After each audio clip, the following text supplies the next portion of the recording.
Welcome to fun spot Brunei சேனலுக்கு வந்திருக்க எல்லாருக்கும் என்னோட அன்பான வரவேற்புகள். இன்னைக்கு காலையில இருந்தே காத்து கொஞ்சம் அதிகமாகவே இருந்துச்சு. எங்க வீட்டுல இருந்து பீச் வேற கொஞ்சம் பக்கமாக தான் இருக்கும், அதனால காத்து வந்து ரொம்ப அதிகமா தெரிஞ்சது. இந்த கிளைமேட்டை வச்சு மணி எத்தனைன்னு கண்டிப்பா சொல்ல முடியாது, ஏன்னா காலையில 6 மணிலேருந்து சாயங்காலம் 6 மணி வரைக்கும் இப்படிதான் இருக்கு. எப்பவுமே ஹஸ்பண்ட் ஆஃப்டர்நூன் வந்து வீட்டுக்கு லஞ்சு சாப்பிட்டு வந்துருவாங்க, ஆனா இன்னைக்கு வரல. அதுக்கு பதிலாக ஈவினிங் வந்த உடனே இன்னைக்கு இருந்து நைட்டு டிஃபன் எதுவும் வேணாம், ஏதாவது சோறு குழம்புல பொரியல் அந்த மாதிரி ஏதாவது செஞ்சிடுன்னு சொன்னாங்க.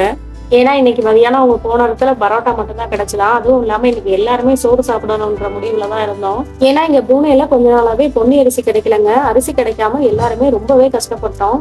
இப்பதான் ஒரு 2-3 நாளா தான் அரிசி திருப்பி எங்களுக்கு கிடைக்குது. இந்த அரிசியை மறுபடியும் பாக்குறதுல எவ்வளவு சந்தோஷமா இருக்கு தெரியுமா? வாடா செல்லம், உனையதான் இவ்வளவு நாளா எதிர்பார்த்துட்டு இருந்தோம்னு 2 பேக் அரிசியை வாங்கிட்டு வந்துட்டோம். எங்க வீட்டுல சுத்தமா அரிசி தீர்ந்துடுச்சுன்னு சொல்ல மாட்டேன், ஒரு 4-5 வேளைக்கு சமைக்கிற அளவுக்கு மட்டும் இருந்துச்சு. அதை வச்சு அப்படி இப்படின்னு பார்த்தா ஒரு 5 நாளைக்கு மேல ஓட்ட முடியாது. அதனாலே கருப்பு கவுனி, பாசுமதி, குதிரவாளி, சீரக சம்பான்னு போயிட்டு இருந்துச்சு. ப்ரூனேல இருக்க தம்பி ஒருத்தர், அக்கா நான் வேலை பார்க்குற கடைக்கு வாங்கன்னு கமெண்ட் பண்ணியிருந்தாரு. ஒரு 2-3 டைம் கமெண்ட் பண்ணியிருந்தாரு. அவரை பார்க்க போனப்போ எப்ப அரிசி வந்தாலும் நம்ம சேனல்ல எல்லாருக்கும் தெரியற மாதிரி ஒரு கமெண்ட்டை போட்டுருங்க அப்படின்னு சொல்லிட்டு வந்தேன்.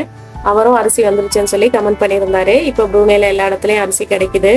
ஒரு சிஸ்டர் ஒருத்தவங்க ட்ரெஸ் ஆர்டர் பண்ண கொடுத்துருந்தாங்க. சரி வேலையெல்லாம் சீக்கிரம் முடிச்சுட்டு அந்த வேலையை போய் பார்ப்போமேன்னு கொஞ்சம் ஏர்லியராகவே வேலையை ஸ்டார்ட் பண்ணிட்டேன். அப்பதான் குறுக்க இந்த கௌசிக் வந்தான்னு என் பையன் வந்தான். அம்மா இந்த சாசேஜை மட்டும் குக் பண்ணி கொடுத்துட்டு உங்க வேலையை ஸ்டார்ட் பண்ணுங்கம்மான்னு சொல்லிட்டான்.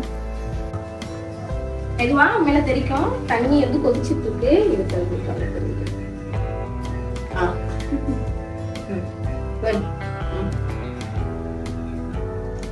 ஓகே, தண்ணி போட்டுக்கவா? நம்ம மேல நம்பிக்கை இல்ல போல, பக்கத்துல இருந்து பாத்திரத்துக்குள்ள எல்லாத்தையும் போட்டு விட்டுட்டு தான் போனா. என் ஹஸ்பண்டுக்கும் என் பையனுக்கும் இது பிடிக்கும், எனக்கு அவ்வளவுலாம் பிடிக்காது. இது வேற ஒண்ணும் இல்ல, சிக்கன் தான். அததான் இப்படி மின்ஸ் பண்ணி இந்த ஷேப்ல வச்சிருக்காங்க. இந்த வீக்கெண்ட் ஆனாவே நான்வெஜ் சாப்பிடணும்னு ஒரு ட்ரெண்ட் வந்திருக்கேன். அந்த மாதிரி மாசத்துல ஒரு நாள் இதை சாப்பிடணும்னு எங்க வீட்டுல ஒரு கணக்கு வச்சிருக்காங்க. இது ஃப்ரோசன்ல தான் வரும். நார்மல் வாட்டர்ல கொஞ்ச நேரம் போட்டு எடுத்துட்டு அதுக்கப்புறம் இந்த மாதிரி சுடுதண்ணில கொஞ்ச நேரம் வேக வச்சா ரெடி ஆயிரும். இதை வச்சு இந்த ஊர்ல நிறைய டிஷ் செய்வாங்க.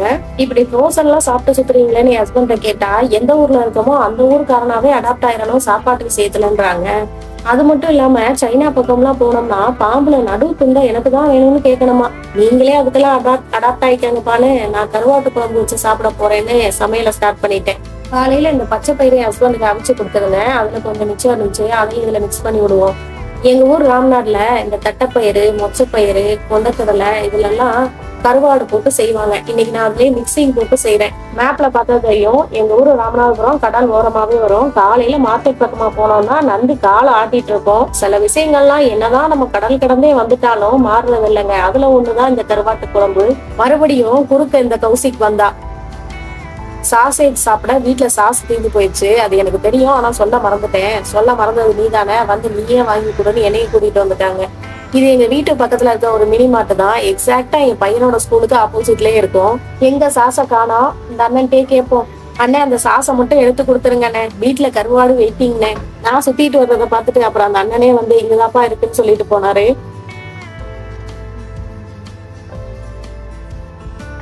ஓ ரேக்ல கீழே இருக்குப்பா, அதான் நம்ம கண்ணுல படல.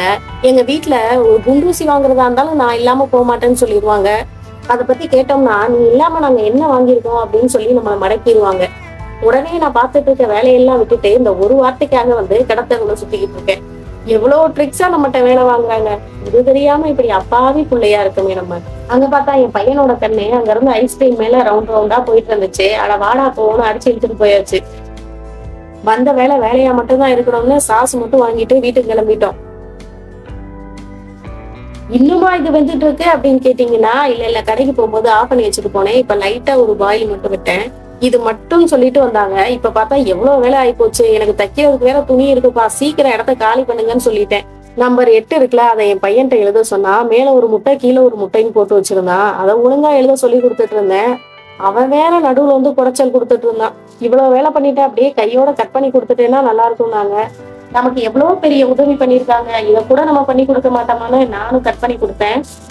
அப்படி என் ஹஸ்பண்ட் எனக்கு என்ன உதவி பண்ணாங்கன்னா, கடந்த 3 நாட்களா துக்கமண்டம் துயரக்கடலில் மூழ்கி முகுநீச்சல் அடிச்சிட்டு இருந்தேன். அதுல இருந்து காப்பாத்தி என்னை கரை சேர்த்து கொண்டு வந்ததே என் ஹஸ்பண்ட் தான். எனக்கு என்ன குறை, நான் நல்லாதான் இருக்கேன்னு என் பையன் சுத்திட்டு இருக்கா. ஆனா எதா இருந்தாலும் என்னையதான் வந்து தாக்குது. இதை லைட்டா எடுத்துக்கிறதா வெயிட்டா எடுத்துக்கிறதான்னு எனக்கே தெரியல. அந்த டியூஷன் விஷயத்த தாங்க சொல்றேன். வெளியே போங்கடா யூகே ராஸ்கங்களான்னு தொட்டி விட்டாங்களே. இன்னைக்கு இந்த நேரத்துல இவன் டியூஷன்ல இருக்க வேண்டியது. அதை பத்தி ஏதாவது சிந்தனை இருக்கான்னு பாருங்க. எவ்வளவு ஜாலியா என்ஜாய் பண்ணி சாப்பிட்டு இருக்கான்னு.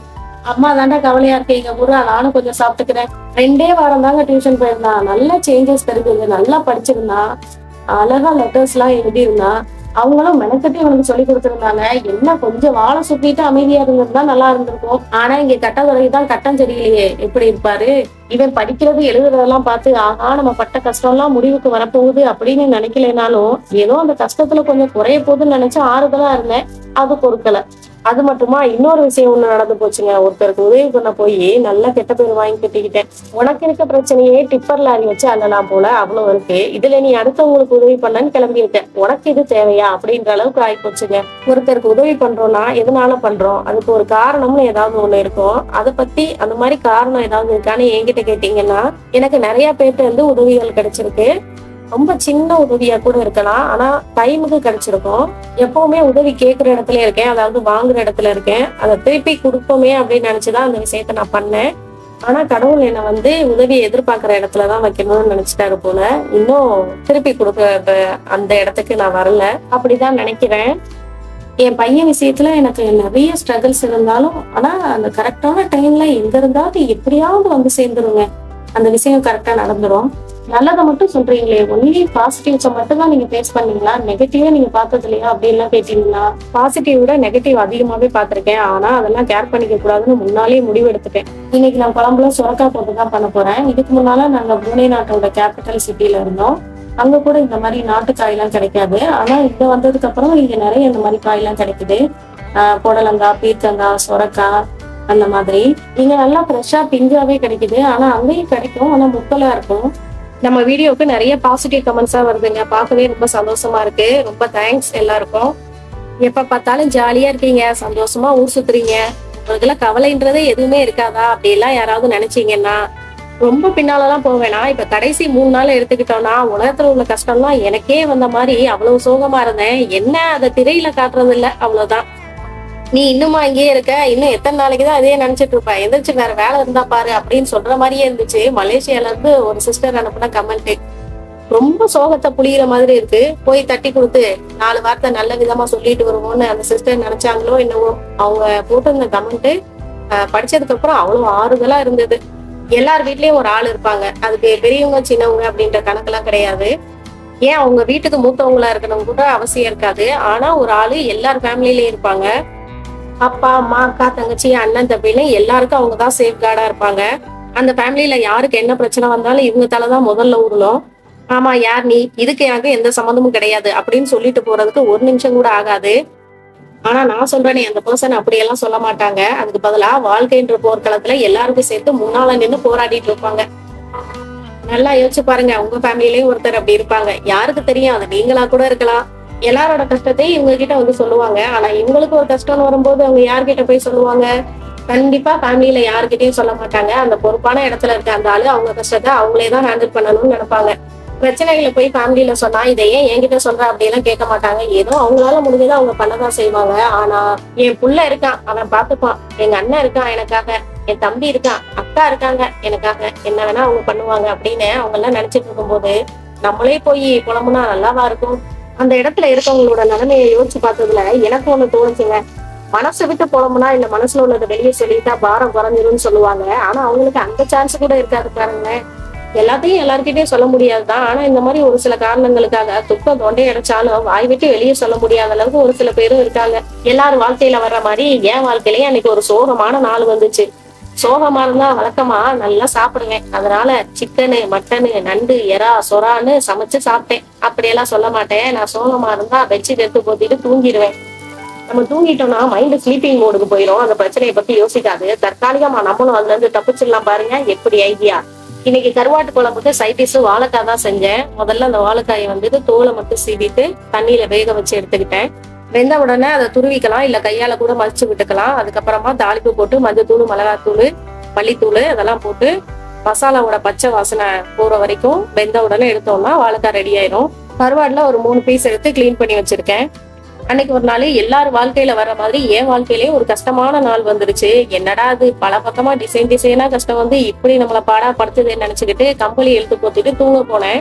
அப்போ ஒரு 2 மணி இருக்கும். நைட் 2 மணி இல்லைங்க, பகல் 2 மணி. நான் கம்பளியை இழுத்து போத்தினேன். உடனே எனக்கு ஒரு கால் வந்துச்சு. யாரு என்னன்னு போன் எடுத்து பார்த்தா நம்ம சப்ஸ்கிரைபர்ல ஒருத்தவங்க தான். எப்பவாவது எனக்கு மெசேஜ் பண்ணுவாங்க, வீடியோ நல்லா இருக்கு நல்லா இல்ல அப்படின்னு ஏதாவது சஜஷன் சொல்லுவாங்க. அவ்வளவுதான். என்ன இப்படி திருதுப்புன்னு கால் பண்ணிருக்காங்க இன்னைக்குன்னு நானும் போன் எடுத்து கேட்டேன். போனை எடுத்த உடனே ஹலோ சிஸ்டர் எப்படி இருக்கீங்க, நல்லா இருக்கீங்களான்னு கேட்டேன். அவங்களும் நல்லா இருக்கேன், நீங்க எப்படி இருக்கீங்க, என்ன பண்றீங்கன்னு கேட்டாங்க. நான் நல்லா இருக்கேன் சிஸ்டர், தூங்கிட்டு இருக்கேன் அப்படின்னு நான் சொன்னேன். அவங்க அதுக்கு மணி எத்தனைன்னு கேட்டாங்க. நான் 2 மணின்னு சொன்னேன். காலையில இருந்து நானும் செக் பண்ணிட்டு இருக்கேன், இன்னும் நீங்க ஒரு வீடியோ கூட அப்லோட் பண்ணல. போன் பண்ணி கேட்டா தூங்கிட்டு இருக்கேன்னு சொல்றீங்க. இப்படி இருந்தா சேனல் எப்படி டெவலப் பண்றதுன்னு கேக்குறாங்க. தூங்குறானா 7 மணிக்கு அப்படி சைட்ல இருக்க வால்ல சமைக்கிறதெல்லாம் படுது. ஒயிட் கலர் வாலா இருக்கிறதுனால அங்கங்க டாட்டா தெரியும். ஸ்டிக்கர் ஓட்டணும்னு சொன்னேன்ல, அதை நான் ஒட்டிட்டேன். ஆனா அது சவர் கிடையாதுல, போர்டு தானே. வுட்டா இருக்கிறதுனால அதுல ஸ்டிக்கர் வந்து சரியா ஒட்ட மாட்டேங்குது. சரி என்னைக்கு மொத்தமா எல்லாம் பிஞ்சு வருதோ அப்ப பாத்துக்கலான்னு அதை வச்சு நான் ஓட்டிட்டு இருக்கேன். அப்படி அந்த சப்ஸ்கிரைபர் கால் பண்ணதுக்கு அப்புறமா அன்னைக்கு எடுத்த வீடியோவை தான் இப்ப பாத்துட்டு இருக்கீங்க. என்ன எடிட் பண்றது தான் ஒரு 3 நாள் ஆகி போச்சு. யாராவது கமெண்ட் பக்கமா வந்து 2 அருவா சிம்பளம் மட்டும் போட்டு விட்டுருந்தீங்கன்னு வச்சுக்கோங்களேன், அன்னைக்கே இந்த வீடியோவை டெலிவரி கொடுத்துருப்பேன். என்னடா இப்படி மிரட்டி வேலை வாங்குறீங்க, இதுல நான் சேனலை டெலிட் பண்ணிடலாம்னு நினைச்சிட்டு இருந்ததெல்லாம் உங்களுக்கு தெரிஞ்சா அடியால் வச்சு அடிப்பீங்க போலயே. நானே பொறுப்பு இல்லாம அக்கறை இல்லாம இருக்கும்போது என்னைய பத்தி அக்கறை பண்றதுக்கெல்லாம் ஆள் இருக்குன்னு நினைக்கும் போது உண்மையிலேயே ஆனந்த கண்ணீரே வந்துருச்சுங்க. 2-3 பேர் டிஎம் பண்ணியிருந்தீங்க, வீடியோ எல்லாம் சீக்கிரம் போடுங்க, டெய்லியும் கூட ஒரு வீடியோ போடுங்க எல்லாம் கேட்டிருந்தீங்க. நானும் முடிஞ்ச அளவு சீக்கிரமா வீடியோ போட பாக்குறேன். அப்புறம் நிறைய பேர் கமெண்ட்ல ஒரே மாதிரி கேள்வி கேட்டிருந்தீங்க. அது என்னன்னா, சிஸ்டர் நீங்க ப்ரூனேல இருக்கீங்க, ஆனா ப்ரூனேல எங்க இருக்கீங்க, எந்த பிளேஸ்ல இருக்கீங்கன்னு கேட்டிருந்தீங்க. ப்ரூனே நாட்டுல நான் பூலா பிலேட் அப்படின்ற இடத்துல இருக்கேன். ஷார்ட்டா கேபின்னு சொல்லுவாங்க. நான் இதுக்கு முன்னால ப்ரூனேல இருந்தப்ப இப்ப எங்க வீடு இருக்கிற இந்த பக்கமா நான் ஒரு டைம் கூட வந்ததில்ல. அப்ப நாங்க வந்து ப்ரூனேயோட கேபிட்டல் சிட்டில இருந்தோம். ஆனா கேபிட்டல் சிட்டில இருந்து ரூரலுக்கு யாரு வேணா நினைப்பாங்க, அங்கேயே எல்லாம் கிடைக்கும். அதனால நாங்க அந்த பக்கம் வந்ததில்ல. இப்ப இங்க ஷிஃப்ட் ஆகி ஒரு 5 மாசம் ஆயிடுச்சு. ஆனா இன்னும் எல்லாமே செட் ஆயிடுச்சுன்னு சொல்ல முடியாது. கொஞ்சம் வந்து எங்களுக்கு புதுசா தான் தெரியுது. இன்னும் முக்கியமா என் பையனுக்கு இங்க டியூஷன் கிடைக்கல. ரொம்ப தேர்ந்ததுக்கு அப்புறம் தான் அவன் போயிட்டு இருந்தாலும் அங்க டியூஷன் கிடைச்சது. அதுவுமே இப்ப வந்து இல்லைன்னு ஆயிடுச்சு. அதனால டியூஷனுக்கு தான் நாங்க வந்துட்டு இப்ப தேடிட்டு இருக்கோம். இங்க ப்ரூனேல இருக்கவங்க நம்ம வீடியோ பாத்தீங்கன்னா இங்க உங்களுக்கு தெரிஞ்ச ஏதாவது டியூஷன் இருந்தா சொல்லுங்க கமெண்ட்ல. நீ இந்த வீட்டுல தண்டமா தானே இருக்க, எந்த வேலையும் செய்யாம சும்மா தானே இருக்க, உன் பிள்ளைக்கு நீயே சொல்லி கொடுக்க வேண்டியதுதானே அப்படின்னு யாராவது கேட்டீங்கன்னா, நான் சொல்ல போற இந்த விஷயம் யாருக்கு புரியுதோ இல்லையோ அம்மாவா இருக்க எல்லாருக்கும் புரியும். 10 பிள்ளைங்களை மொத்தமா உட்கார வச்சு கூட நம்ம சொல்லி கொடுத்துருவோம். ஆனா நம்ம பிள்ளைக்கு நம்ம சொல்லி கொடுக்கறது தான் நடக்காத காரியம். நம்ம பிள்ளைங்க நம்மள நல்லா படிச்சிருப்பாங்க, நம்மள நல்லா தெரிஞ்சு வச்சிருப்பாங்க. அதனால எப்படிலாம் ஏமாத்தலாம்ன்றது அவங்களுக்கு தெரியுது. இப்ப கூட என் பிள்ளைய நம்பர் 8 எழுத சொன்னேன். இப்பதான் வந்தா, அம்மா நீ எழுதுன 8 நல்லாவே இல்லை, இதை முதல்ல நல்லா எழுதி வைத்த, நான் வந்துடுறேன்னு சொல்லிட்டு போயிருக்கான். நான் எழுதுறனோ இல்லையோ நீ நல்லா எழுதுறடா. நானா ஸ்கூலுக்கு போகும்போது காலையில போயிட்டு சாயங்காலம் வீட்டுக்கு வர்றதுக்கு 5-5:30 ஆயிரும். இவன் ஸ்கூலுக்கு போறதும் தெரியல வர்றதும் தெரியல. அதுவும் மதியானம் 12 மணிக்கெல்லாம் வீட்டுக்கு வந்துட்டு வீட்லயும் இருக்க மாட்டான். வெளியே போய் நாய்க்குட்டி மாதிரி சுத்திக்கிட்டு இருப்பான் வீட்டையே. வீட்டுக்குள்ள இருந்தாதானே சொல்லி கொடுக்க, நீ இருந்தாதானே சொல்லி கொடுப்ப, வீட்டை விட்டு இருந்தா கிளம்பிடுறேன்னு வெளியே ஓடி போயிடுறது. இவன் எதுக்கு நைட்டு தூங்குறதுக்கு மட்டும் வீட்டுக்குள்ள வர்றான்? வெளியே ஒரு கார் செட் இருக்குல்ல, அதுலயே இனிமே இவனை தங்க சொல்லிட வேண்டியதுதான். அம்மா தாயே உன் தொல்லை தாங்க முடியல, நான் அங்கேயே இருந்துக்கிறேன்னு அதையும் செஞ்சாலும் செய்வான் தான் இவன். என்ன நான் சாப்பிட்றதே பார்த்துட்டு இருக்கீங்க, அப்புறம் எனக்கு வயிறு வலிக்க போகுது. உங்களை எல்லாத்தையும் அடுத்த வீடியோல பாக்குறேன். இந்த வீடியோ பிடிச்சிருந்துச்சுன்னா நம்ம சேனலை சப்ஸ்கிரைப் பண்ணிக்கோங்க. பாய்.